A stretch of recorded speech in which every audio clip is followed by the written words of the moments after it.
चाषी उत्पादित द्रव्य रायगढ़ ब्लॉक 344 जन चाषी धान बर्तमान सुधा से धान पैसा आज सुधा मिली नहीं धान 384 लोक आहरी अच्छा बर्तमान सुधा धान पैसा पाई ना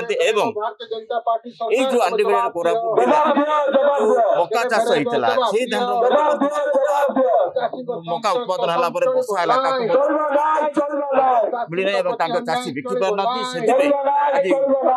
राज्यर मुख्यमंत्री श्री मोहन मादी जी आदिवासी दाबी आंडीबेड़ा कोरापुट जिलार चाषी सीधा जवाब देवाई आम आसू बीजेपी सरकार वर्तमान सरकार स्वार्थ को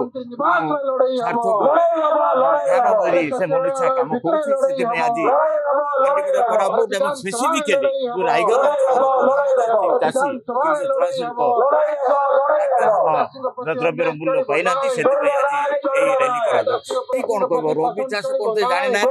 खरीफ चाष भी जानी ना गोटा खरीफ चाष धान बर्तमान सुधा देना रबी चाष भी है तार